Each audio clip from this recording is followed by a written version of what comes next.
Okay, good morning. Good morning, everybody. Well, guys, have we got a treat for you today? Okay, welcome to our Unleashed community drama. And this morning is our mental health special. So, guys, I'll tell you, we have got a treat for you. We've got a really packed, we've got an absolutely packed morning. So we're going to crack on.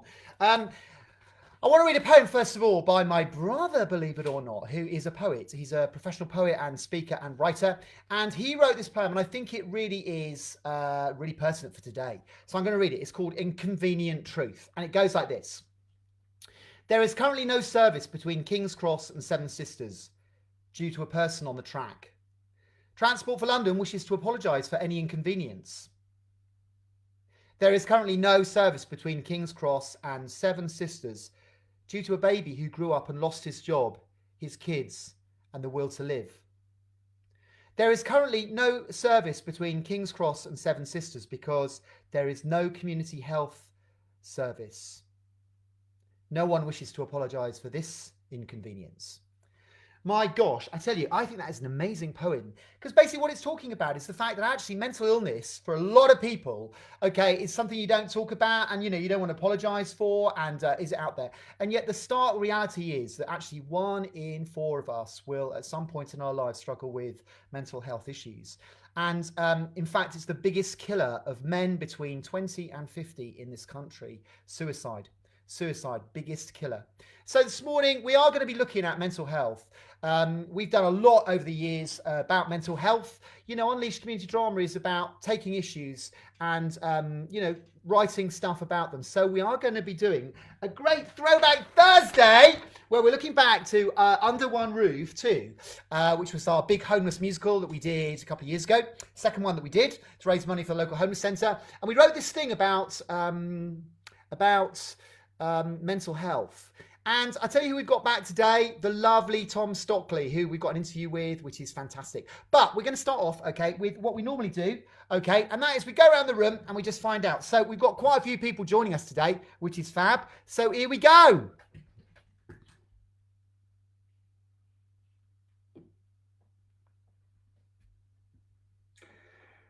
Okay, so here we are, lots of lovely familiar faces. Here we are at the top of the club, and it's great to see so many of our lovely familiar faces. Lovely Roz, Laura, Margie, Jude. Nice to have you here, John, Calvin, Josie and Sharon. We've put out an invite for quite a few other people to join. Don't worry, there'll be lots of weeks when we can do that. And you might have heard, guys, we've got this thing. Some of you have received your pack this week. If you haven't, don't worry, it's coming. And we in fact, we've got hold of some iPads, which we are going to loan to people who cannot tune in on a Thursday morning, and we'll have Zoom on it, so you'll be able to take part. The idea is we were thinking of inclusion. All our regular guys, we want everybody to feel they're included and they can take part. So this is great news. I know been working his socks off, ordering stuff, doing lots of techie stuff, which I don't understand.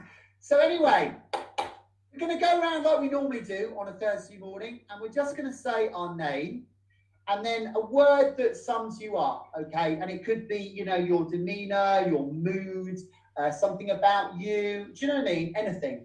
And it's a really great thing. This is our Mental Health Awareness Week special.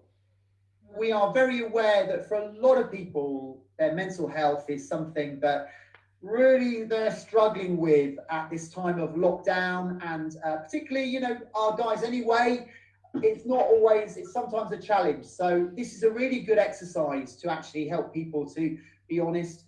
The great thing about Unleashed is that it's totally non-judgmental, it's a safe space. I know we're in a public arena, which is slightly different online, but we're trying to keep this as normal as possible. And the thing I would like to say to people is actually, it's okay not to be okay. That is a strap line for mental awareness. It's okay not to be okay. And actually, when you keep it in and hold it in, that's when you can really get into problems. So particularly blokes I'm talking to. So I'm going to kick this off by saying I'm Martin, and I've had a crap week, and I've found it really tough. And I haven't felt brilliant, and sorry, that's not my word, is it? So, okay, Martin, crap. Margie, confined. John, anxious. Calvin, challenged. Josie, frustrated. Sharon. And resilient. This is good.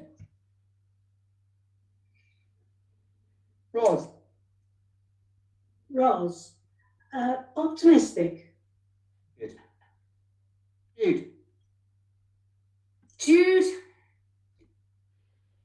contented but frustrated. Oh, that's two things, isn't it? But yeah, I'm a bit with Josie as well. Yeah. Concentrated. Yeah. Okay, lovely Laura. How are you, lovely? Okay. Is that all right to say? Okay, it's okay. Yeah, okay, it's good. Okay. Guys, can I just say, I think, you know, we are going to be talking about mental health this morning. We've got some really great stuff planned. We really have. But I just wanted to open the floor up. We do this very often. You know, if anyone wants to sort of share something about, you know, perhaps their own walk, their own, you know, journey about mental health, that could be something of an encouragement, you know, how they cope when they feel perhaps challenged, or when they feel things aren't great, you know, perhaps something they do, or you go to, or you know, what do you go to help, you know, perhaps overcome? What do you do? Perhaps it's something you do. I mean, maybe some of you haven't got anything, but you know, it's like the floor is open, as they say. I'd like to share. Can I say that this is my 9th week of being confined to my house and garden and just around the block, and I've been doing okay with just, you know, going out for a few minutes. But this week I found I was really struggling, and I was getting lower and lower and really losing all motivation for anything at all. I didn't want to do anything. And the thing that actually makes me feel better is to get in my car and to drive.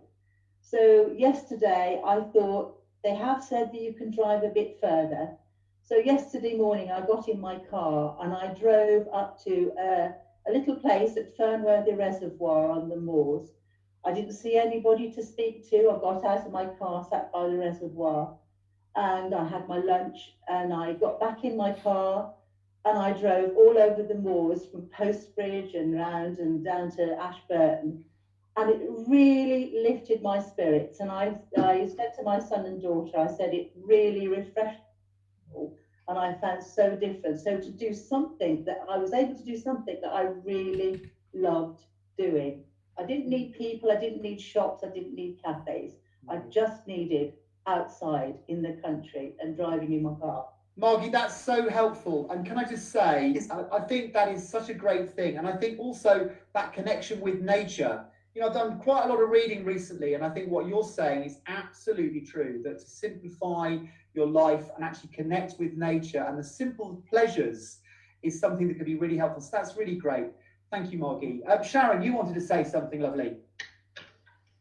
Yes, I suffer with anxiety. Early morning I find really difficult. I wake up very early and I feel very anxious. It does go off during the day, but I do find mornings quite difficult. And I started sea swimming last year, and I know people will throw their hands up in horror, but I have to say it is the best thing if you suffer from anxiety. And you can get past that initial shock. And I've been going since last September, the winter, and I go every morning. Me tremendously and sets me up for the whole day. So I was able to say now I feel resilient, and that's what helps me. Do you know, Sharon, it's really interesting you should say that, because I know that Allah is really into this as well. And I've read an awful lot. I read a thing about actually, in terms of depression, one of the things that really helped, cold shower every morning, and also sea swimming. You have to do a cold so shower, helpful. then take it over with a warm one, and it's like a 50-50. Really great. That's really helpful, Sharon. Laura. Thank you. Very lovely. No, I was just saying that what Sharon was saying, you do 30 seconds of like really hot stuff and then really cold stuff, and you go from one to the other, and it does something to your insides, and it does. It helps. It's an absolute physiological proven theory that actually the shock of the cold actually sets you up and helps you become more resilient. So Sharon, fantastic thing there. Sharon's saying, I get up and I have a cold shower every day, then I go for a run, and for some reason it just clicks me into the world. Well, Laura, can I just say that is another thing which I've been reading about. Actually looking after yourself in terms of your activity, that actually running, doing exercise, again, is something that is really good for your mental health. You know, I personally have known for years that running really helps me. Basically, it gets the natural endorphins going. It keeps you fit. It makes you feel really great about yourself. It's the best thing to do before you actually start your day. You have to get your body moving. and it really, really helps you out. Yeah. It always has with me. So, you know. Oh, that's brilliant. That's brilliant. Jude, what were you going to say? Yeah, I was just going to say, you know, at the top of the programme, I said, you know, I'm feeling frustrated but contented. Frustrated because, you know, my family is 5 hours away and this is the longest time that we've ever gone without seeing them. So that is really painful. But contented because when you can appreciate a beautiful day and living somewhere that's so beautiful, and we've started going out at 7 in the morning, just getting up and going off and just walking by the sea, and it is just so uplifting. So I'm with Margie, you know, with what you were saying, and it really does make you feel so grateful for living in a beautiful place. And and the other thing is, we're so lucky being here. we are fortunate to be here. And the other thing I find very uplifting is, you know, this beautiful season of seeing flowers and flowering shrubs, and you know, nature is, and it just does lift your spirits. It does. It really does. The thing I found really helpful, and it sounds a really weird thing, but I'll tell you, I've been Sam Leach, our vicar at Mary Maggs. He's such a lovely guy, and he's been doing these in the morning and the evening. And he was talking the other day, and it really struck a chord with me. He's got this app from the RSPB, and he's teaching his kids how to work out which bird is which bird's song. And the thing that's really struck me is we live in a lovely street, and because there's been so little traffic, you're really conscious of the bird song and this whole thing of connecting with nature. They're getting louder. You notice they are getting louder. Yes. Laura, getting louder. It's a lovely thing, and again, it's about. I know, but I love them. At the same time, it's like, just give me a little bit more time. Sorry, Calvin. When I was working, worry was something that I was particularly prone to. Sleepless nights. I think most of us know about this.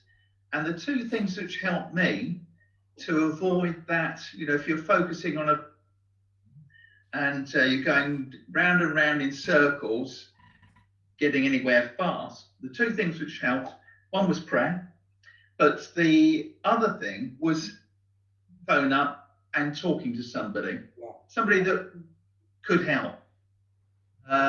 Break the silence. So if people are in that place, somebody, it helped me time in the harsh world of business. It was certainly relevant now.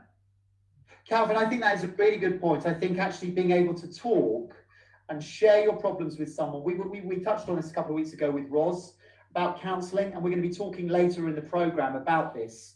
How important it is that you can share. I think particularly men open up. Women are good at this, you know, nattering and stuff over coffee. Men are not so good about it, you know, actually talking about their real problems and actually talking about it in a real way and actually opening up is very cathartic and very helpful. So that's a really good point. John, what were we going to say, mate? It's been quite hard, actually. I don't really know. Like, just been a bit all over the place and anxious and finding it hard to understand all the emotions and that, and it's not been very easy, and lots of Oh, bless you. But you know, it's just been really odd. It's like trying to understand this whole new. There's things I do, like listening to music and things, and just watching the TV and going out on a socially distanced walk and that, and it's just like can help. But yeah, it feels odd to not have any routines and everything like that as well. Yeah, no, John, I get that. I tell you, but that's a very, very good point about you looking after yourself. And if you've got an interest in particular music can be very soothing. It is something that really does it for you. You know, to get up, I think it's important to have a proper routine. You know, I think a lot of people are really struggling with not going out, not having a proper routine. So getting up, getting dressed, incredibly important. So thanks for that. Oh, hang on, let me just turn that off. Oh, hang on a second. Might be Angela. Okay, right, Roz, you wanted to say something. Yeah, I was going to say, similarly to John, the emotional roller coaster is quite something. There are days when I wake up and I'm crying, and I think, why am I crying? What's that about? I don't really know. Not sobbing, just tears. And I think that's the separation thing from family and friendship. So, It kind of sucks, and we can't like hug everybody and do what we normally do. It's a little bit strange. We're not used to it is. But I'll tell you something though, Roz. It's important that you can express that emotion. I think for a lot of people, particularly blokes, you know, who never cry or show emotion, that's where they get into trouble. You know, I'm actually, as you know, I'm a very emotional person, and actually once a month I have a jolly good cry, and it's all out there. And actually, that's a really good way of, you know, dealing with emotion. You know, there's nothing wrong in being honest and saying, actually, you know, I need a good cry. You know, I have a good old cry. My wife's very, very. It's good to have a good cry. I mean, you watch a film, you watch something on TV. I normally cry when it comes to the, you know, the stuff with the horses. I just go, you know. I think it's started. If you can find something like that, Laura, a film or something that you might be a favourite film, you know, that taps into something emotional, it's a release, and that's a good idea. It is a release. It's good to just kind of just let go. Let it go. Guys, can I just what's the time? Josie, can I hand over to you, because I'm conscious of the time. We need to wrap it up in a sec. Josie, what do you want to say? Most of you know that I lost my dog a couple of months ago. We had to have him put down because of the cancer, and it's been so frustrating because he was always in the house. And one of the things that I kept doing as a routine is going out for a walk every day, and if I can, I borrow a dog, which I've been doing as well. And that, like Marg and Jude and that, just getting outside in nature and appreciating the beauty of the area that we're in has been so significant for me.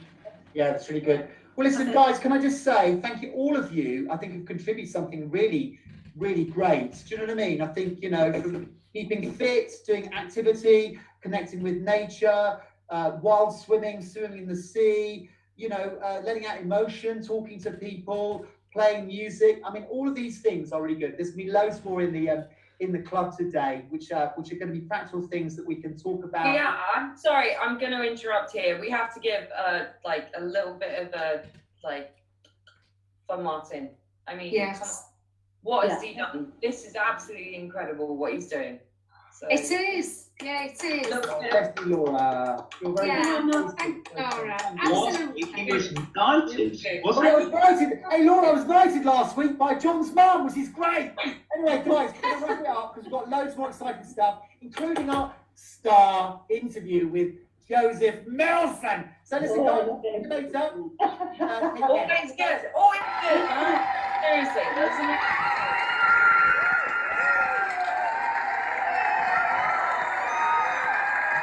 Okay, wasn't that good, guys? Wasn't that good? Okay, guys, wasn't that good? I mean, goodness, we had a really good chat this morning. Really, really important. Now, what I'm just going to do here, sorry, I'm just trying to line up the next thing. We're going to see who's waving through the window, because we've actually got a really great special guest, someone who's back from the past, a guy who was with us for quite a while, right in the early days. And my goodness, what a blessing he was to us when we were starting out and stuff. And that is the lovely Tom Stockley, who is down here in lockdown with his folks at the moment, and he's waving through the window. So we've now got this interview with Tom Stockley, and then we're going to go straight into one of the really good mental health dramas that we've ever written. So here we go. Okay, well, we've got lovely Tom Stockley here. Lovely Tom, who was one of our leaders for quite a while, and we haven't seen you for ages. So, mate, it is so nice to see you. And I know you're just back in the Bay for a while for the lockdown, staying with your folks. So I thought, wow, let's get old Tom on, because I know you've been watching our fun and laughter on a Thursday morning. Yeah, I've been enjoying it every Thursday morning. It's good. Yeah, good man. Well, it was our loss when you went off to Bristol to be a youth person, a youth leader, but... You know, I'll tell you, Tom, it's so lovely. The guys remember you because you were there right at the very beginning. The first thing we ever did was that gnomes thing. Do you want to just tell us about how you got involved with Unleashed and how long you were with us and all that sort of stuff? Because people remember you very, very fondly, and we still miss you. Yeah, no, me to you guys as well. It was special. I think to be honest, more than anything, it helped me a lot actually to be part of that group. I think I've been living with a few friends down in Cornwall for a few years, moved back to Torbay, and I felt a bit lost, I think, and I was looking for something creative, and I'd never really done that much theatre kind of stuff before and didn't think I knew enough about it to be a part of it. And then heard about what you were doing. I think basically I was missing kind of creative and strange and energetic. And Weirdos like us, basically. Yeah, exactly. And then a few people said to me, "Oh, like you should check out Unleashed and check out Right, Harry." Exactly. Yeah, and I think from the first moment I came there, I just felt like I fitted in, and I know, I was there as a leader or whatever, which was a privilege, but I felt like one of the gang, and all the people I met there, it didn't. Everyone was very honest and open and open about any mistakes or any ways we mess up, because I'm used to that, and I think I'm always looking to be around honest people and to be able to talk about my mistakes. I struggle as much as anyone else, so yeah, it felt very real and really funny as well. Yeah, we had a lot of fun. Well, we still do. A really funny, intelligent bunch of people. Maybe some of them would disagree, but I think you're all very funny and intelligent and interesting. Yeah. Well, we did have a lot of fun, and the weird thing is, Tom, is we're sort of looking back today because it's Mental Health Week, and as you know, a lot of the guys, because of their addictions and challenges, a lot of people, including myself, struggled with mental health and what have you, and it's sort of not talked about enough. The honesty is not talked about enough. So do you remember we did in Under One Roof 2, we wrote that sketch, which we're going to show in a minute, based on Edward Munch's The Scream, and you were very much involved with that, weren't you? What's your remembrance of all of that? I think I mean, the whole thing obviously was amazing to be a part of, but that Scream thing and that idea of being lost and frustrated and not being able to express it, it hit a nerve with me, and I'm sure loads of the other guys in the group, and I feel particularly, I'm lucky enough to have a fairly supportive family, but I think maybe growing up I wasn't always supported by school, and I had a lot of problems there really, and as a bloke I never really felt like I was able to say, look, I'm feeling a bit crap today. And you do get to this point, and I think for a lot of people they're screaming, me included, is drink and whatever things you do to feel that kind of frustration. For those that don't remember it, basically the script we devised was about 5 different scenarios of people who actually were clearly struggling, but they say nothing, they're silence, and then we all just got this we mind the scream, and it's all about the screaming inside, and actually we need to talk, and actually when you are struggling with mental health and issues, actually it's much better to get it out there and share it and talk with people who are not going to judge you, who are going to love you, but who are going to understand and try and help. So that was the premise, wasn't it? And I think your scenario was with Blair, wasn't it? You were one of the last scenarios where it was the homeless guy, and you were looking for your dad, and then you find that the homeless guy is actually your dad who's been in the military, wasn't it? And I think that's really, those kind of stories you hear quite a lot. It was quite emotional to do, and even kind of to think about it now in a lot of ways. It was. Yeah. The weird thing was, Tom, was not long after you left, we were invited to this Fresh Hope group, which is run by a friend of ours, Ben, who's one of our Unleashed guys, which is basically a mental health group for people who've struggled with or perhaps had a breakdown. And it's a support group for people who have really got massive mental health issues. and they asked us to go and join with them at Upton Vale. And we showed that, and we had a lot of the guys who were in it, and we talked about the whole premise of how, you know, actually people look okay on the outside, and that's the thing with mental health. You can look fine, but actually on the inside, you know, you're actually screaming and really desperate to sort of talk It's to a really someone. important one to crack, and I think we did quite a lot as a theatre group, didn't we, on that kind of idea? 'Cause it's so important. Yeah, and you even look at all the guys that come to Unleashed. Everyone looks so different, and a lot of them look quite jolly, and you know, like me included, and yourself included. But you never know what's going on. Yeah, no, on totally. the inside. Yeah. Yeah, no, totally. Well, listen, Tom, tell us a little bit about what you've been up to, because it's so lovely to see you. I mean, you went off to Bristol, didn't you? And you've been, I know you've been doing some care work, but you're also working with a youth project, aren't you? Yeah, I think I just wanted to head somewhere a bit bigger and where there's creative stuff. I don't know, just to see what I could do. So I've always enjoyed working kind of community-based stuff and like things like Unleashed and working with young people, and actually working with those young people who might have been kicked out of school, who might be being misunderstood, who might be going down that route of drinking and drugs and whatever, because they're the ones, like you said, you know, they're judged a lot, and people think, you know, they're antisocial, misbehaving, whatever, but there's more to that. So we work with a lot of those kind of young people, a lot of through some theatre stuff. I've been working a little bit in a young person security unit, like a juvie, basically. This is great. Which has been cool, and yeah, working with those kind of kids, which is challenging but cool. I've been doing some more community theatre stuff. And this is time T.S. Idiot, is he still around? Yes, yeah, and performing. Yeah, I think, you know, I love Torquay. There's a lot of good things in it. I mean, Bristol has been really good in terms of me as a performer. I've been doing my kind of punk poetry stuff a little bit more, a bit political, a bit of comedy. As T.S. Idiot. And starting to get paid sometimes for that, which is nice. Yeah, which is great. Yeah. And you also organised your arts festival, didn't you? Your family arts festival. Yeah. We did that for 3 years in the end.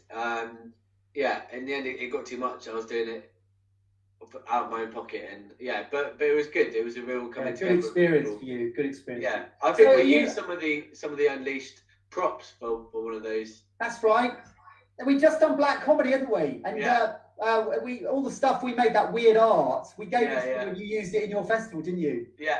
They lived on in the field. They were enjoyed by a lot of people. No, this is good. Well, listen, Tom, it's lovely to see you, mate. And you know, I don't know how long you're around, but if you're around when we get back together, you know, do come and see us. And I'm never far away when I'm at Bristol. And yeah, you guys have always had a special. Like I said, it was. I always felt like I was struggling just as much and going through very similar things to all the guys there. You know, I never felt any different or above any of them at all in any way. Like, and if anything, I think a lot of them helped me through stuff. You know, which bless maybe you, they did. bless you. Well, you're a good man, and we miss you and love you. Yeah, and you know, you are one of our honorary Unleashed family. You know that. So, listen, Tom, lovely to see you, mate. And listen, keep in touch. And you just come down and do a couple of workshops for us when we're all back to whatever normal will be. Yeah, I can do some good stuff about shouting and rhyming and getting a bit angry. Sounds good. Right up our street. Bless you, mate. Listen, take care. Yeah, much love to everybody. Bye then. What a dude! Oh my goodness, what a dude! What a great guy. So listen, what we're going to do now is we're going to actually show that very very sketch, the Scream, which was fab. I don't know whether you recall this. This is when we did Unleashed Under One Roof 2, and massive audience. It was sold out. I think 1,000 people were there. It was absolutely brilliant. So here we go.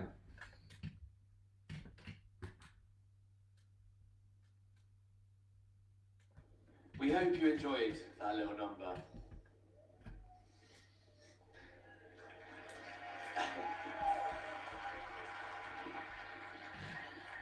That was our tribute to the wonderful Pet Shop Boys. And it just goes to show that things are not always what they seem. Mental illness is one of those things that very often you wouldn't even know that someone's struggling with. For the vast majority of people, they can go about their lives looking fine on the outside, but 1 in 4 people in this country will at some point in their life be diagnosed with a mental health condition. In the homeless community, that goes up to 50%. That's every other homeless person that you see. Unleashed Community Drama devised a theatre piece based on Edmund Munch's famous painting, The Scream. The idea being that on the outside, people might look okay, but on the inside, they're silently screaming. All the scenarios you're about to see are based on real life stories, including Winston Churchill.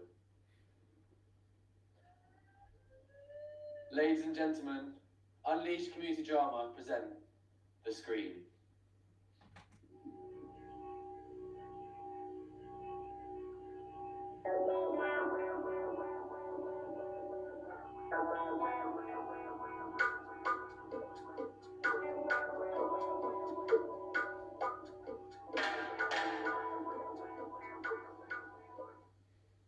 I want to scream! I want to scream!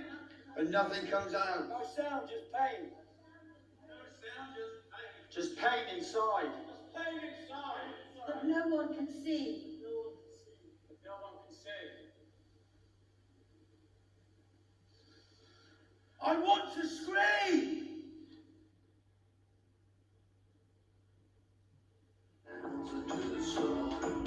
Sweet chimes in the fields of Holby made me feel better, better. Sweet chimes in the fields of Holby, they made me feel better, better. They took the straw from off the roof, you made the fire catch as it should. Julian, what are you doing sat on the floor? You're meant to be revising. What on earth do you think you're doing? Come along, you know it's your exam on Monday. It's philosophy. Oh, I despair. I'll bring you a cup of coffee. Perhaps that will help. Now, come on. Sit at your desk. You've only been up here for 2 hours. You'd better not have been sat on the floor all that time. Now, come on. Julian, are you deliberately defying me? Do you honestly think that your father and I spent £9,000 a term on your private education just for you to squander the opportunity that we're giving you? Oh, why can't you be like your sister Camilla? Straight A's all through sixth form. She had a first from Cambridge, and now she's making her way up in the city. You are doing this to defy me. Now come on, young man, you will sit at your desk, and you're not coming down until you've done at least 2 hours of serious study. Julian, you need to wake up. Your exam is on Monday. That's the day after tomorrow. This is your future we're talking about. Are you ignoring me? This is unacceptable behaviour, young man. I'm going to find your father. Sweet gems in the fields of Holby, the meadows roll green on green. The meadows roll green on green.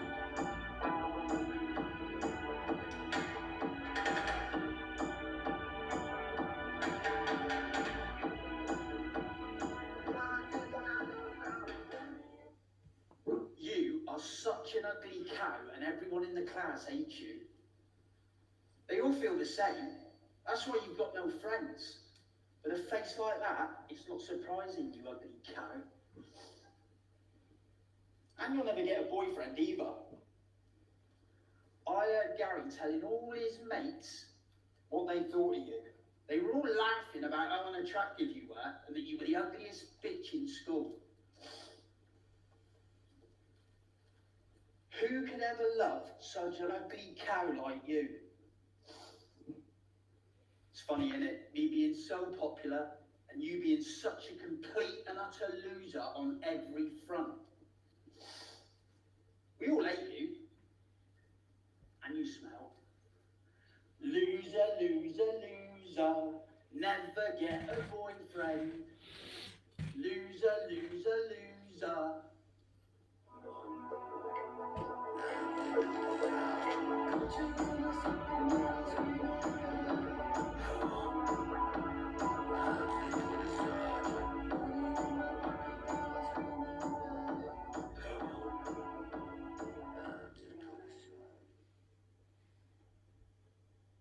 Winston, Winston, where are you?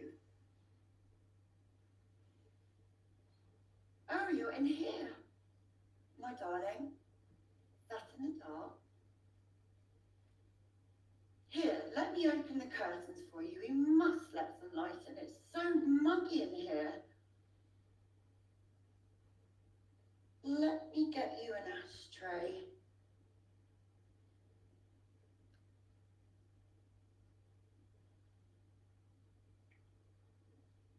My darling, I hate to see you like this. How do you fancy coming out with us this afternoon? I'm taking the children to Kew Garden. Might do you some good to get out in the sunshine. The children have been asking after you. They'd love for you to come. How about getting your paints out? Paul sent some lovely canvases up from Windsor and Newton. Very thoughtful of him. He's such a good friend to you. Oh, and he's asked us to attend his reception for his exhibition at the Mount Gallery.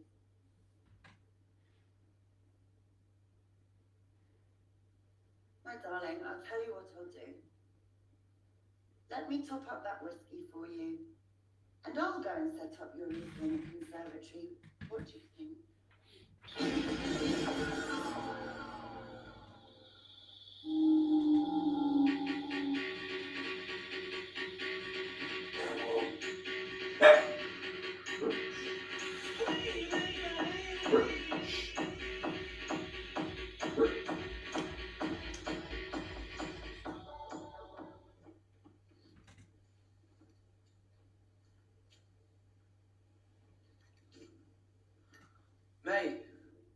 Mate, can you help me?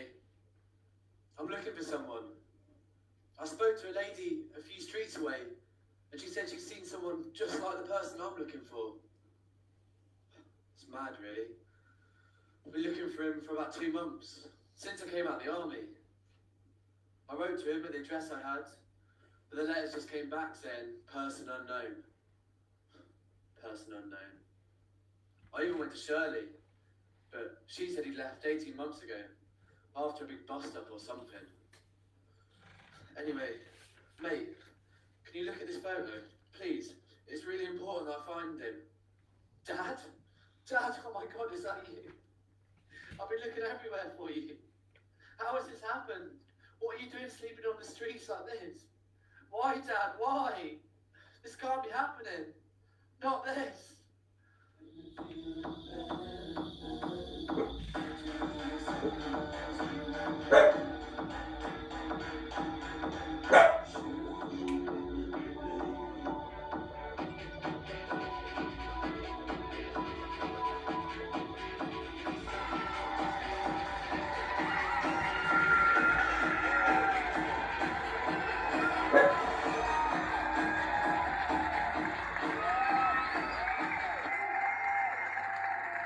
Oh my goodness. Isn't that fab? Well, guys, we are now going to do something to shout about. Nick Murphy. Look, you got a coloured face. Happy birthday, mate. It's Nick Murphy's birthday today, so happy birthday to him. Look, can you see? Look, I got some toner for my printer. And there you are with your lovely new coloured face. Now, we also have a new avatar. Look who's here at the house today! Yo, Allah! Look! And she's wearing a pimped up t-shirt, Unleashed t-shirt, which she cut up! Oh my goodness. Now, the reason why we've got Allah here is because, bless her, she did this wonderful interview for us for our documentary last summer. which I have to say was part responsible for us getting the money. My gosh, from the National Lottery. John Gingell put together this wonderful, wonderful documentary. And a lot of our guys, lovely Alla here being one of them, did an interview and just to talk about the club and to talk about, you know, how it's helped her. So we're going to look at that now, and then we're going to have a quiz. So guys, if you want to get your pens and papers out, we are going to have a special mental awareness quiz. So you can listen to the interview, and then we're going to have the quiz, and then we're going to get Alla on the phone, who's going to be our specialist subject answers person. So it's all very exciting. Right, let me just set this up. It's all good. Oh my gosh, we've got everyone on the show today. And don't forget, we've got Joseph Milson coming up. My goodness, our star interview, which is fab. So here we go. Anyway, first of all, our very own star, the lovely Alla. That's not Alla, that's Laura. But here we go. And absolutely being diagnosed with bipolar 15 years ago, been through every therapy group in the land, you know, every psychiatric unit thing, until I came to this place. And I was like, okay, that's just crazy. The people just doing all these silly things, you know. So for the first couple of weeks, I was just sitting there laughing. And because you're so sick, that's all you need. You need to bring back the basics of your body when your brain is broken. So the laughter is the best medicine, we always say. So drama provides plenty of that every week. The best thing, you know, people with mental health are incredibly self-centered, and they're very good at presenting to the world the shell, and inside people are screaming, and then when you realize that, and you keep thinking you're just the only one, everybody else is happy, and you're the only one who is suffering that. So if I burst into tears, I just run out and wash my face, you know, if I feel emotional. And there is no judgment whatsoever. Because, so being yourself, I'm totally being accepted for what I am, complete mad Russian, you know, because bipolars, you know, if you met bipolars, you would know they're up and down, you know. Thursday morning, between 10:30 and 12 o'clock, there is a magic happening in this room, okay? Like an anchor point for your illness or your anxiety or your depression. Because we are here 51 weeks of the year out of 52 except for Christmas, and that means that wherever I am, you know, in my mental state on that week, and maybe don't come in, I know out there is a port in my store when I come in, and people will hug me and kiss me and listen to me cry. You know, Okie doke. So that's lovely, Alla. Really, really good. Right, the next one is going to be Joe Milson, which is really exciting. But we're gonna do our quiz first of all. So guys, we always do this. We always do a couple of activities, bit of fun. So guys, if you want to do this is great. Today is Mental Health Awareness Day. So our quiz is specifically about mental health. Okay, so it's just a bit of fun, and then we're going to get Alla on the phone. She's going to give us, hopefully, the questions. Alla, do you like your avatar? It's great, isn't it? Look! There's Alla. Right, so question 1. Guys, are you ready? Here we go. Question 1. What was the name of the inspirational 1996 biopic film about David Helfgott, the famous concert pianist struggling with mental health issues, that starred Geoffrey Rush? Okay. So what was the name of the inspirational 1996 biopic film about David Helfgott, the famous concert pianist struggling with mental health issues, that starred Geoffrey Rush? Okay, question 2. What was the name of the Amy Winehouse album that became, after her untimely death at the age of 27, for a time the UK's biggest selling album of the 21st century and one of the best selling albums in UK chart history? So I'll read that again. What was the name of Amy Winehouse album that became, after her untimely death at the age of 27, for a time the UK's biggest selling album of the 21st century and one of the best selling albums in the UK chart history? Question 3. True or false? This is an easy one. True or false? Vincent van Gogh became a self-admitted patient at the Saint Paul Asylum in Saint-Rémy-de-Provence from May 1889 until May 1890. True or false? Vincent van Gogh became a self-admitted patient at the Saint Paul Asylum in Saint-Rémy-de-Provence from May 1889 until 1890. Okay. Question 4. Which cast member of the Harry Potter films has been struggling with obsessive compulsive disorder since he was 5? Which cast member of the Harry Potter films has been struggling with obsessive compulsive disorder since he was 5? Okay, question 5. Which international singing star and actress has suffered post-traumatic stress disorder after sharing in a 2014 interview that she was the victim of a rape that happened when she was only 19 years old? Okay, number 5. Which international singing star and actress has suffered post-traumatic stress disorder after sharing in 2014 interview that she was the victim of a rape that happened when she was only 19 years old? Okay, question 6. You've got to get this, otherwise you weren't listening. What is the name of the Edward Munch painting that has become synonymous with mental health? Question 6. What is the name of the Edward Munch painting that has become synonymous with mental health? Okay, question 7. What percentage of homeless people in England reported that they had mental health issues? This is current. What percentage of homeless people in England reported they had mental health issues? Question 8. We're going to whiz through this. We've got so much to do. Which Alan Bennett play about a famous royal who famously had a long bout of madness?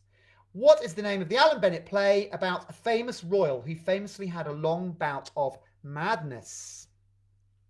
Question 9. Which famous political aide to Tony Blair has struggled with his mental health all his life? Which famous political aide to Tony Blair has struggled with his mental health all his life? And the last one, this is great film. Who was the name of the evil nurse in Ken Kayson's book, One Flew Over the Cuckoo's Nest? Oh my gosh, in the film, she was a right horrible person. What was the name of the evil nurse in Ken Casey's book, One Flew Over the Cuckoo's Nest? Right, so we're going to get the lovely Alla on the phone. And she's going to be our quiz meister. So let's get Alla on the phone. Now, let's have a look. Here we go. Hopefully. Here we go.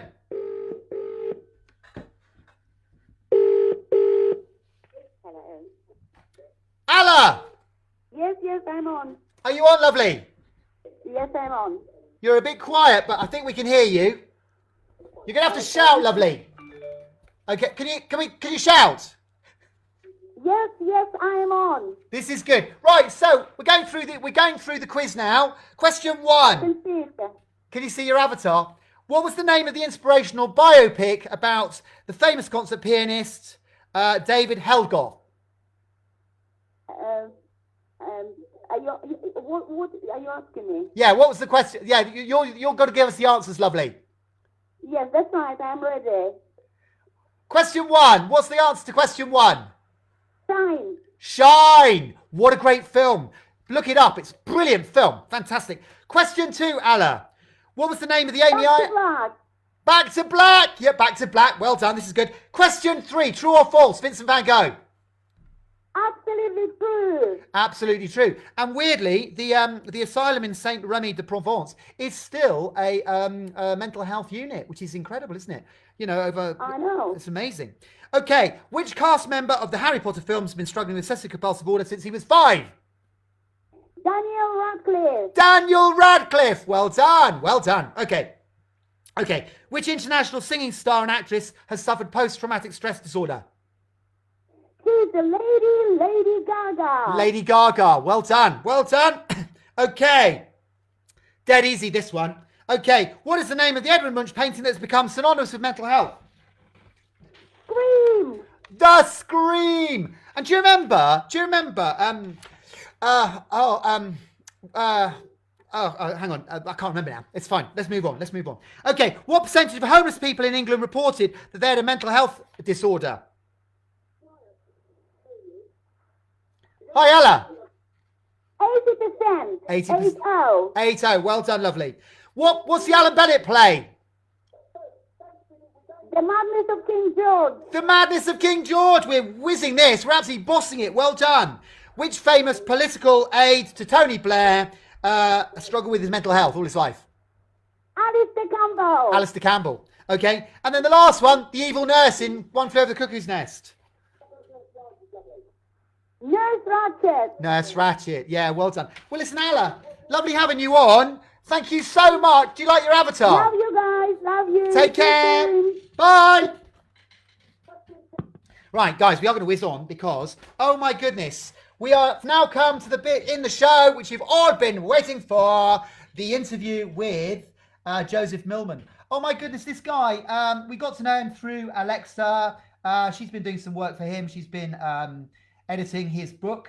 And he, bless him, said he would like to come on and encourage us all. So what a dude. How exciting is that? This guy's been in everything. I watched the other night. You'll see. Oh my goodness. Angel Has Fallen. Here he is.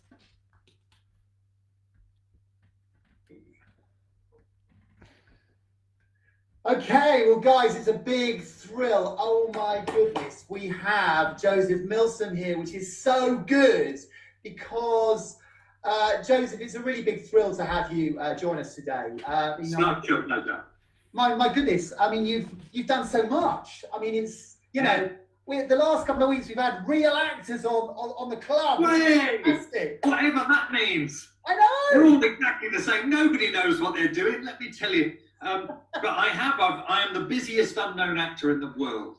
My goodness, you are. I tell you, I looked at your CV, and obviously, weirdly, I realised we came and saw you in Love Never Dies 10 years ago. Oh my gosh, we so enjoyed it. And of course, we saw it a couple of weeks ago when they were showing it on, on a Friday night. But but my goodness, you've been in Peak Practice, you've been in Eastenders, you've been in Holby, you've done big movies like Casino Royale with Daniel Craig. You've got, you've been with Morgan Freeman and Gerard Butler in Angel Has Fallen. And then also you do like Shakespeare and the National Theatre, RSC. Oh my goodness, is there nothing you cannot do, Joseph? No, I think what you mean is there nothing I won't do because I'm such a whore. I'll go anywhere they pay my rent with. And so I've managed to be, it's 28 years now I've been doing this for a living. And it's a combination of absolute pig-headed refusal to give up and a bit of luck and luckily low expectations going in. I think that's really helped me. So there have been moments where other people, we have these agents and people, who take 10% of your money and don't always do too much. No, they do, they're marvellous. But there have been moments where they've got all excited and gone, this is it. I think you're about to become a big star. Well, I mean, great. But it doesn't happen. And I just keep working occasionally. And that's marvellous. I say keep working. I've had massive periods out of work. And again, luckily, my expectations, the secret of life, what is that old saying? You sow an expectation, you reap a disappointment, I think. Now, us British are quite good at being optimistic pessimists, realistic, and it's helped, I think. Like last year I had a great run of work, and then 6 months where I could not land a job. I had perhaps 70 auditions. I was the bridesmaid on lots of them that didn't quite get the job. And it got to the point, I have 3 children I'm responsible for effectively, and 2 of my own and a stepson. And it gets to the point where I realised how lucky I've been. It had been 15 years since I'd had to have a different job. I've managed to, well, it's not a problem. But to pay my way with 2 families, actually, as it were, I had to work as a carer for old people by day, and then I was working in a cocktail bar till 2 a.m. at night. Oh my gosh! Doing that 6 days a week for about 5 months, and then out of that, I got the lead in a movie. But you just keep your head down and keep going, or maybe head up and keep going. So it's funny, I have done an awful lot. You have. Well, Joseph, I'll tell you something. You are at the moment in Mary Poppins, aren't you? You are playing George Banks in Mary Poppins in the West End with Petula Clark and Charlie Stam. Oh my God! When it comes back, when we get to do it, of course, we stopped work on March the 16th, like everyone else, and there is no guarantee we'll go back. We are all crossing our fingers, and we've got a kind of vague date of the end of September to maybe be allowed back. Yeah, but it's been wonderful. Mary Poppins. Musicals come my way occasionally. I never trained as a singer. I can hold a tune, but I'm sort of that actor who can sing that they'll get in occasionally. Mr. Banks, luckily, just goes, I don't have to do any big singing. It's such a fab musical. I mean, to be fair, me and my wife, we sing it 5 times. We're that sad. Nothing sad about that. I've directed a children's version of it. Yeah. So I mean, I watched the movie of it with my kids, without exaggeration, maybe 200 times. It is the most magical story. But it must be a bit of a worry for you. I mean, seriously, as a professional actor, how are you coping with the lockdown? Because I read in the stage that the industry has lost like 615 million quid's worth of money. I think, you know. Yeah, I can't keep up with the big figures. All I know is the personal story is that it has effectively. We aren't going to know the effect of all this for quite a while. And my dad, my dear departed dad, always said, "How do you eat an elephant? One bite at a time." Yeah. And with this problem, it's almost too big. If my wife and I were both actors, you'll meet her, everyone, next week or soon. If we started really thinking about it, I don't think our industry will be back on its feet for a year or more. And it is entirely likely and possible that Mary Poppins won't come back on, in which case I have no work. Now, I've been working at Aldi supermarket for the last month. The way I am, the minute that job finished, I have children to feed. I took my little CV around the town until I got a job.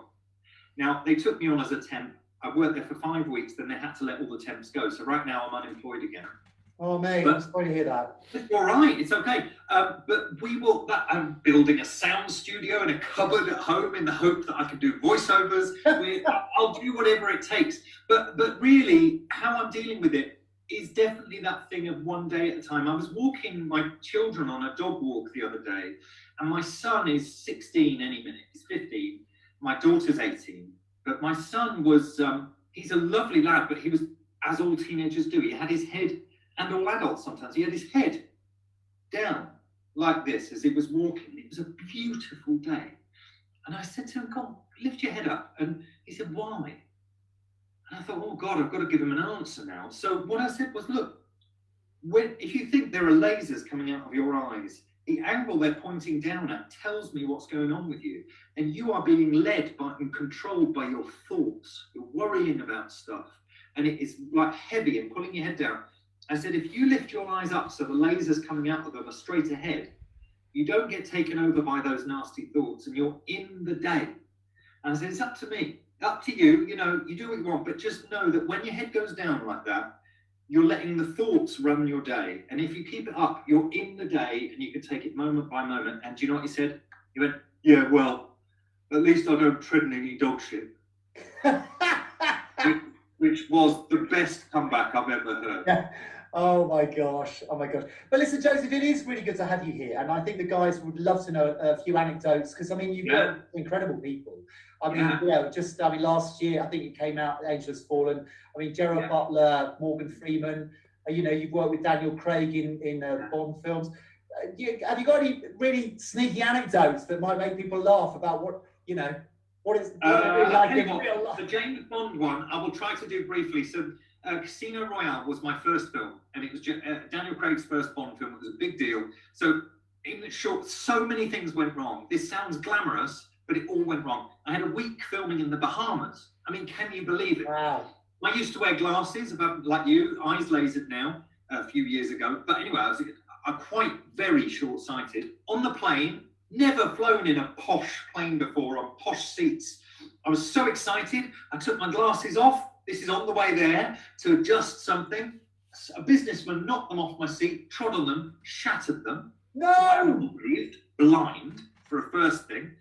And then on that first night, they said, "Do you want to go to the hotel or do you want to go to the birthday party?" I went, "What birthday party?" They said, "It's Daniel Craig's birthday. We're throwing a party."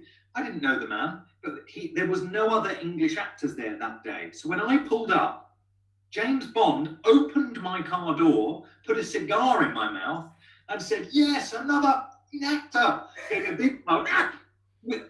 I drank 4 buckets of punch. I was swimming naked in the sea with Daniel Craig within 2 hours. And the next day, started filming. And if anyone's seen it, I have a tiny part, but I had to do a stunt. I had to push through a crowd of people, jump and fall on a crash mat. I was so nervous about getting it right. They said, "We need you to do a backflip and land on your back." I went, right. I thought, I'm going to get this right. I was so amped up. I ran through the crowd, bit blind, went, "Oh, there's the edge of the thing," jumped, cleared the crash mat, jumped so far, I landed on my back on a camera. No! And of course, everyone just went, oh, is the camera all right? Is the camera all right? I'd heard a bit of a click in my shoulder. And they said, right, it's all right, we'll go again. I kind of went up there.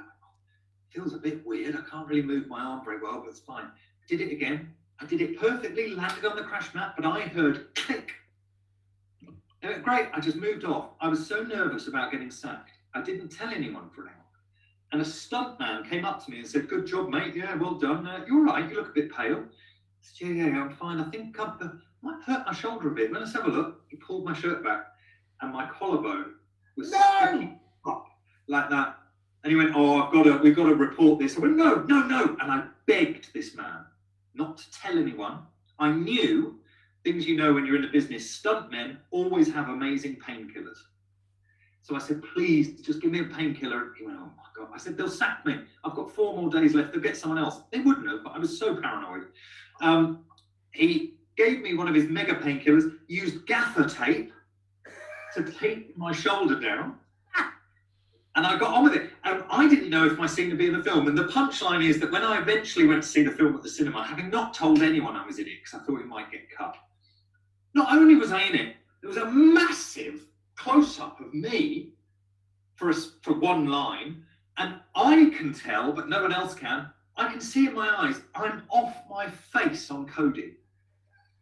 In that close-up in Casino Royale, I know, I'm like, oh, I knew when they did that close-up, I was on mega painkillers. So that's a good one for you. Yeah, what about that for a first film? My goodness. But my goodness, you have been in loads, haven't you? You've done you've done lots of film work now, haven't you? And last night I watched Angel Has Fallen, bit of research. Great film. I mean, what's it like working with Gerard Butler? Because you had a great part, except I was a bit fed up you got killed off halfway through. Story of my life.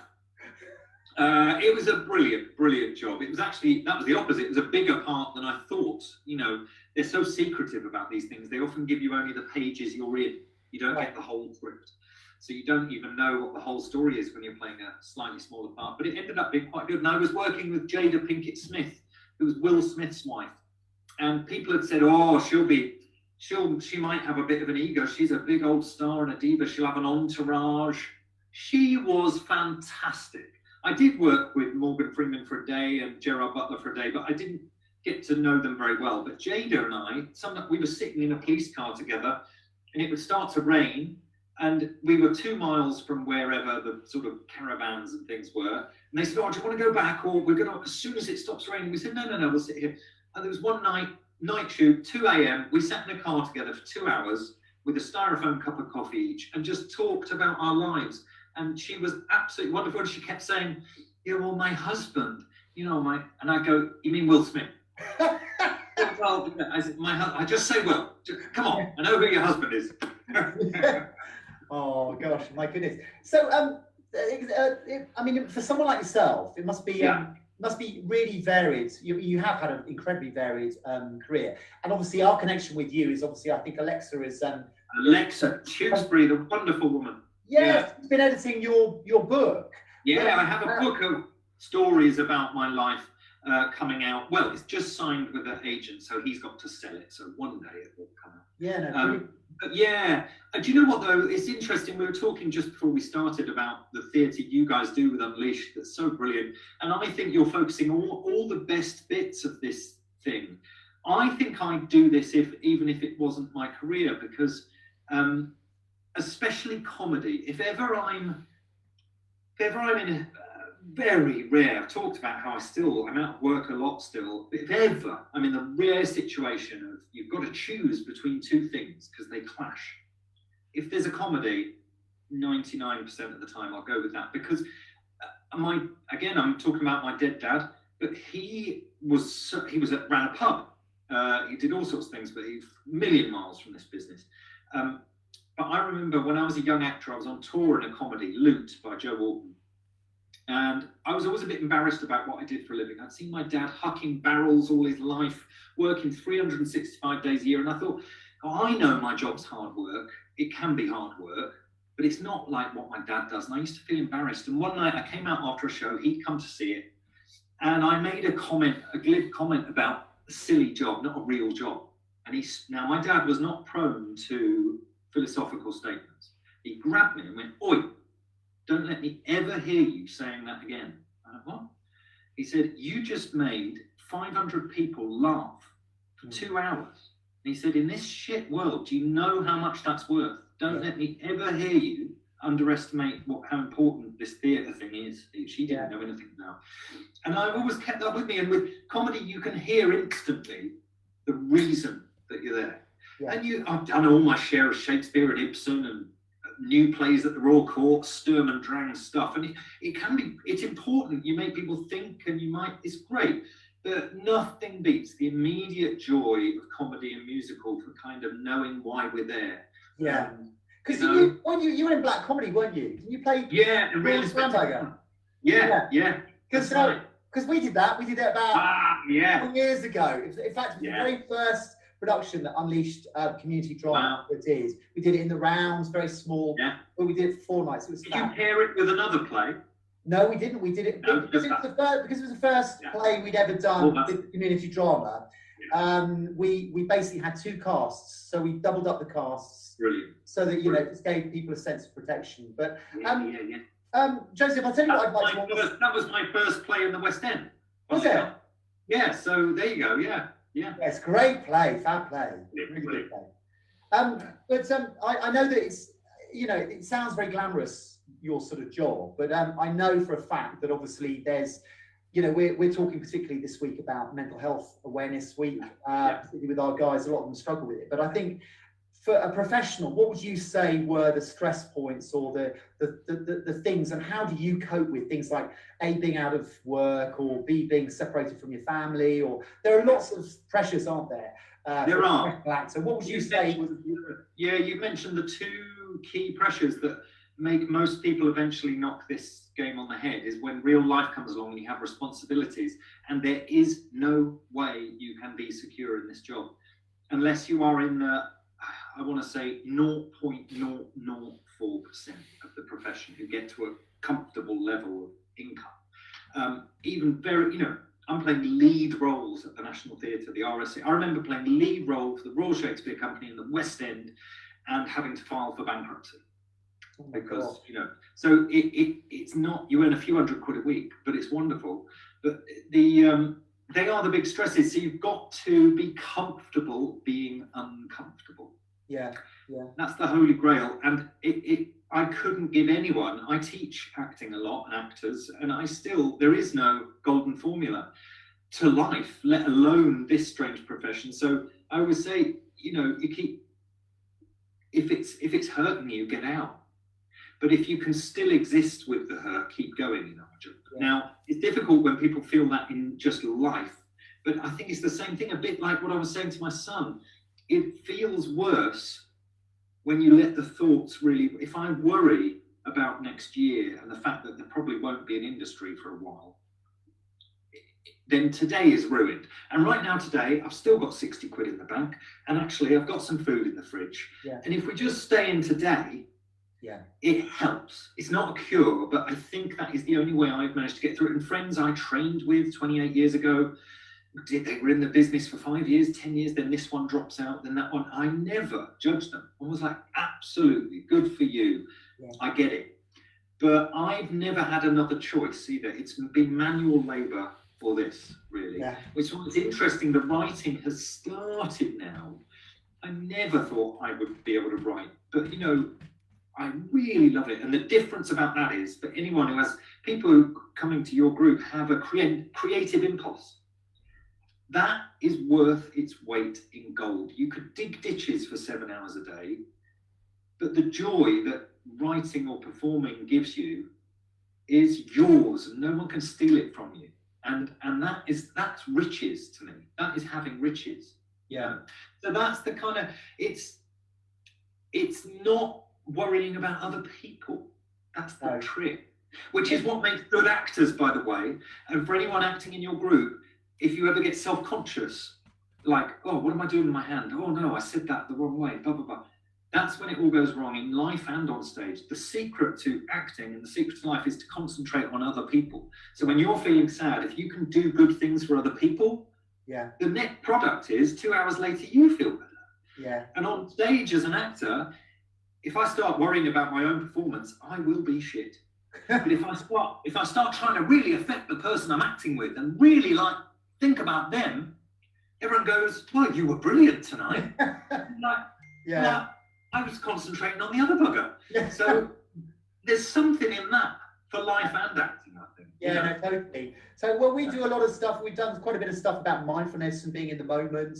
And weirdly, today we're talking about kindness as being one of the parts of mental health, which is exactly what you just said. Actually, you know, sort of looking outside yourself and being kind to others, so you're not self-obsessed. That can be a really good thing as well. But and the net result is so selfish.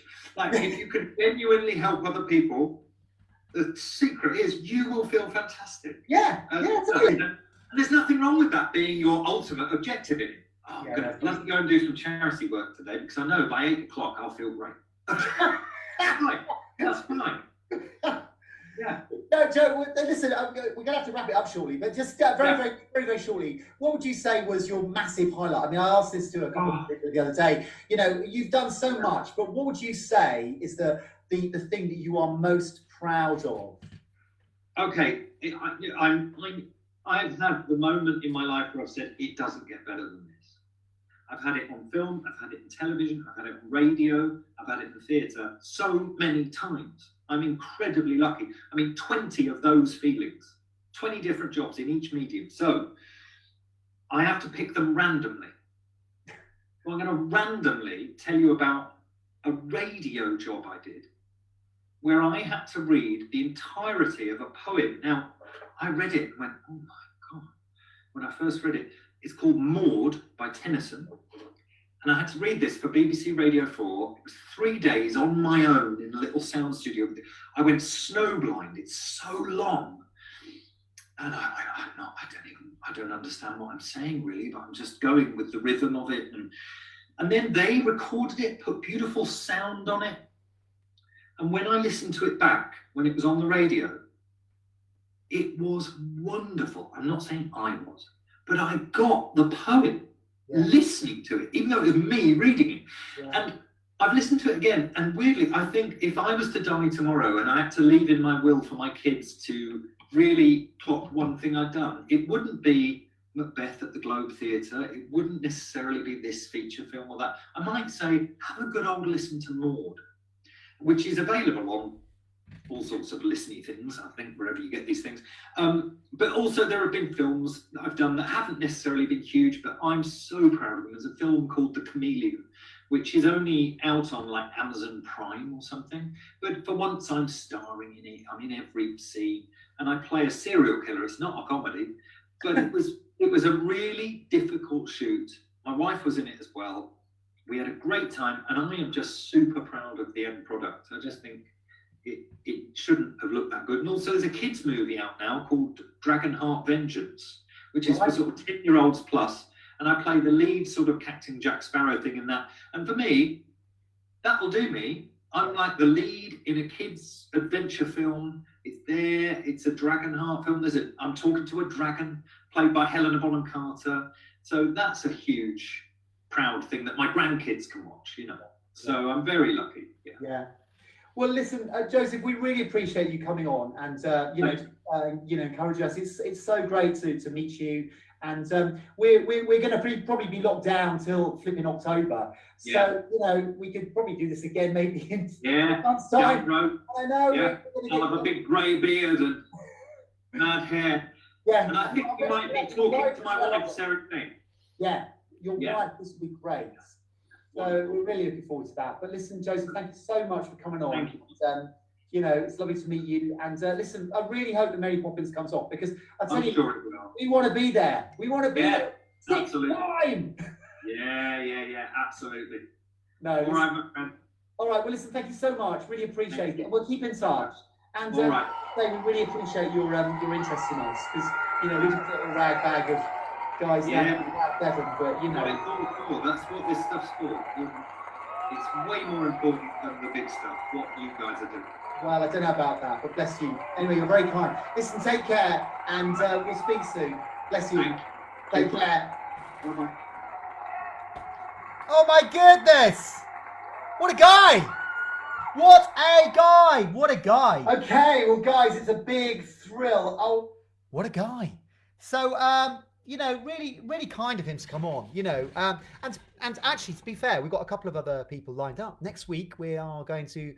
We're going to have David Robinson on the programme on a virtual drama because he's written three of the plays that we've done. Now, last week, everyone was worried about Mark. What happened to Mark? Where he disappeared? Well, this week we have a treat for you because, dear Mark, I was a bit worried about him. So, what with the new sort of loosening up and sort of being alert.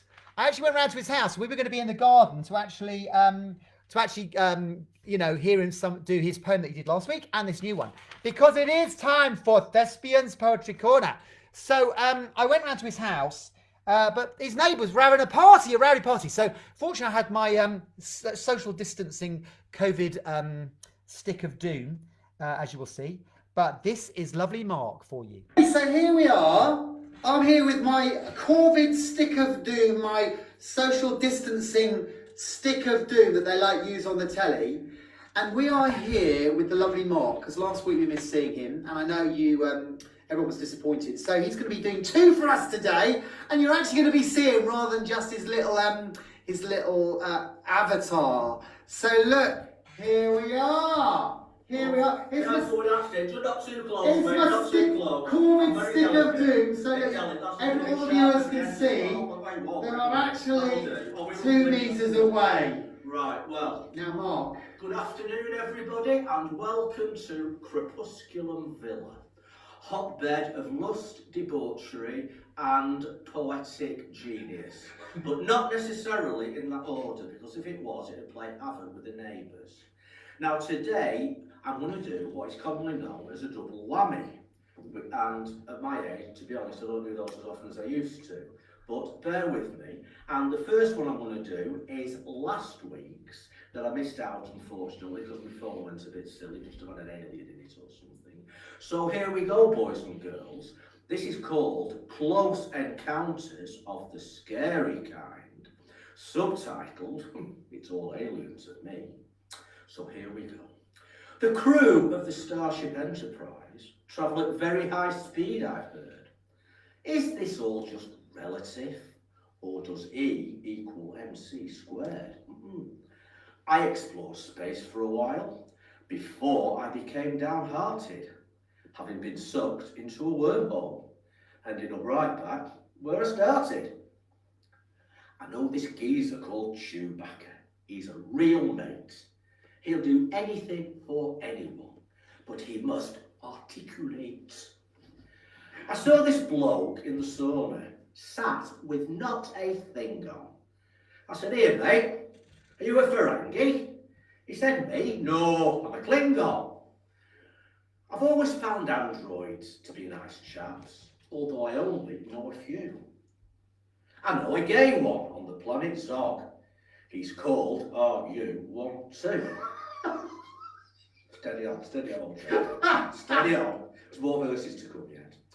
Whilst watching out for pigs in space, I found I'd made a note about wanting to speak to Miss Piggy, but she had a frog in her throat. Stopping off in the Delta Quadrant, whilst clocking this bird called Leah, I said, "Hey, love, you're a bit of all right. Get yourself over here." After I'd chatted her up a bit, I still didn't know the score. Would she let me boldly go where no man has gone before? Stop it, Martin, it's not nice. So is this poem pure fiction, or is it really true? Have there been real deep space encounters? I'll leave it up to you. So here we go now, folks. Yes, it's a double whammy time. And as we know, Universal Credit has had a bit of a rough ride since it started. In fact, there were 9 times as many the other month claiming as there should have been. And we showed the Universal Credit sketch a couple of weeks ago. Indeed, absolutely. So you started. Oh, absolutely, like what I started. Brilliant. So anyway, being universal, it's got to be everywhere, hasn't it? So I had a thought about how are the wildebeest in Africa doing with their universal credit? And this is the unique take I came out with. Here we go. A wildebeest of indeterminate IQ stood on the Serengeti, wondering what to do. His universal credit was already 6 weeks late, and with his missus giving him ear roll, he was in quite a state. An elephant, who it must be said, was nothing short of glib, laughed as he walked past him, saying he already had got his. Bastard, said the wildebeest in a highly indignant way. At that particular point in time, there seemed little else to say. At dusk, a ranger rode up on his new quad bike. Sorry I'm a bit late, but it has been quite a hike. Now it's all down to the alphabet, so this is what you do. Just change your name from wildebeest and call yourself Gnu. Thank you. Yeah, well done. Isn't that great? Isn't that great, dear Mark? Bless him. So good. Guys, and listen, keep them coming. Keep the poems coming. You know, some people are really writing some stuff. Now, we're going to get lovely Claudia on the phone very, very briefly. Claudia Streets. She has been sending me so many, here we go. So many poems that she's written. So let's see if we can get her on the phone, because she's going to do one of her poems this morning. Good old Claudia. Hello? Claudia, how are you? Yeah, I'm alright. It's a nice day. Thanks. Good, good. How are you coping with the lockdown, lovely? It's difficult. Oh, yeah, it is difficult, yeah. But you've been very creative. You've been sending me loads of poems. How many have you sent? You've sent loads, haven't you? Yeah. So, listen, lovely. You're going to give us one this morning, aren't you? One of your poems. It is a joke. Yeah. So, okay. It's called My Corona. My Corona. Which, by Claudia Streets, which is based on the song by My Sharona by the Knack. Okay. Okay. Never wash your hands. Do not washing your hands. Such dirty hands. I always flare up for when my hand touches someone else's.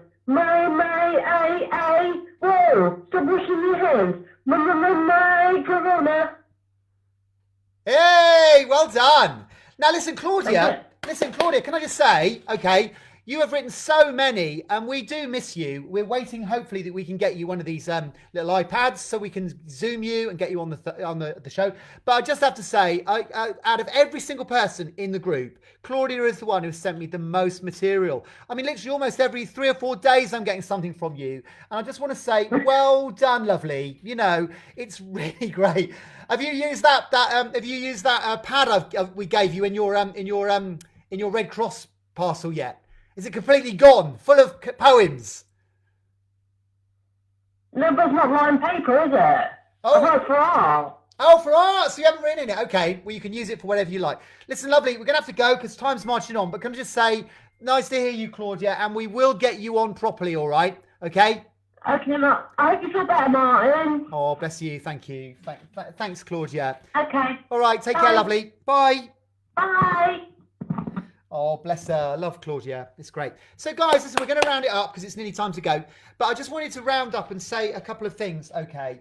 Because we are really, we are focusing on mental health this morning. And, I think what's come out is that actually for a lot of people, it's really, really hard to actually sometimes ask for help. And it's really hard sometimes to be honest.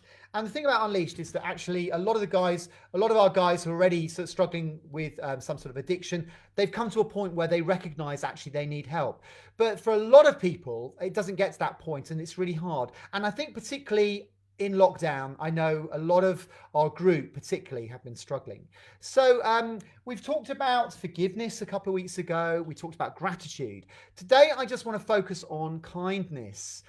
Kindness, which it sort of came out actually in Joseph's interview, that actually if we take a focus off ourselves and we start focusing on other people, actually that can be really, really good for your mood. I think it was fantastic at the top of the club where loads of things came out, about taking cold showers, about talking to people, about connecting with nature, mindfulness. We've done some stuff on mindfulness.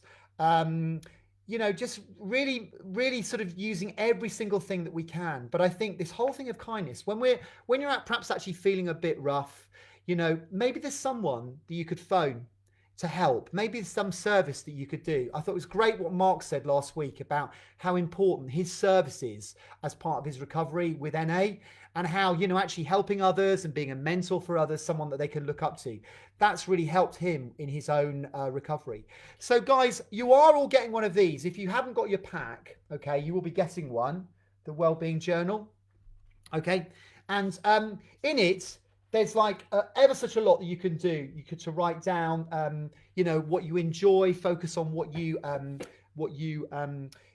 grateful for. I just want to say also, I don't know how many people of you are following the Normal People on the telly at the moment.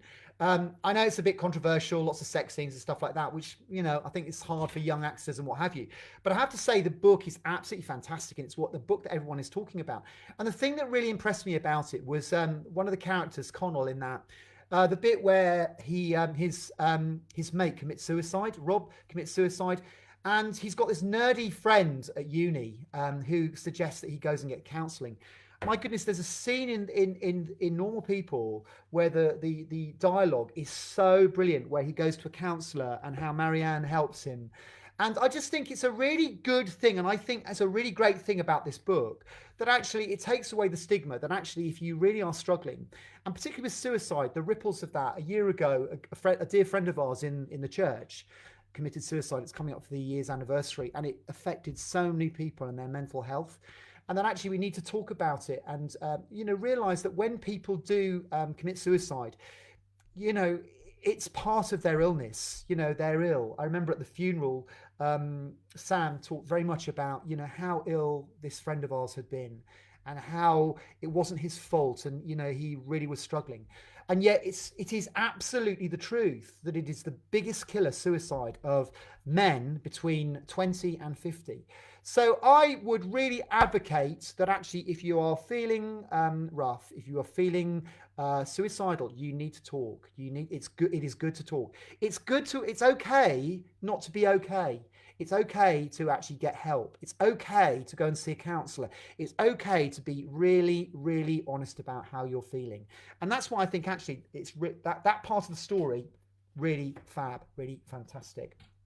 Can I just say, the other thing is also, a lot of people are engaging in different ways with, Calvin touched upon it, prayer, or, sort of spending time where you just calm yourself, breathing exercises, muscle relaxation, but also actually thinking outside yourself.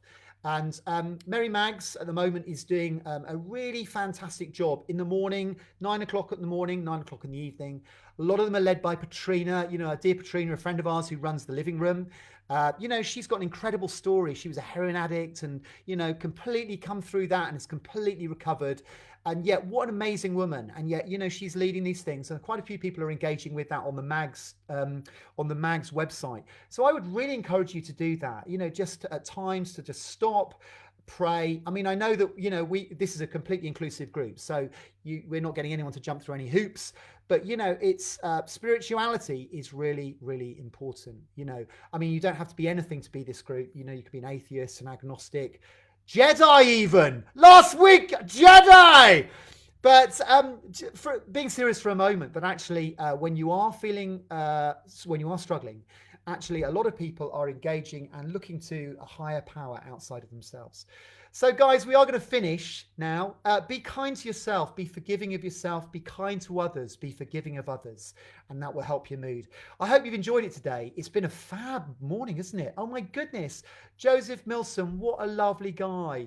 Lovely Tom Stockley, to have him back. My goodness, to see Mark in the flesh. Really good. So guys, look, we're dead on 12! First time in about 3 weeks I haven't run over.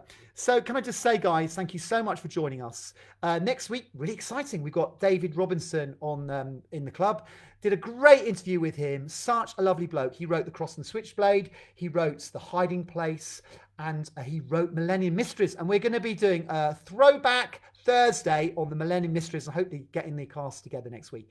So guys, take care of yourselves, and we will see you all next week. If you really are struggling, please ring us. Please give us a call. You've got Margie's, you've got Joseph's, you've got Calvin's, you've got my number. We are here to help you. Do talk. Remember, it's okay not to be okay, particularly these difficult times. You know, we're here to help you, to support you, you know, but just really value you joining us today, and we'll see you all next week. So have a good week, and God bless. Take care. Bye.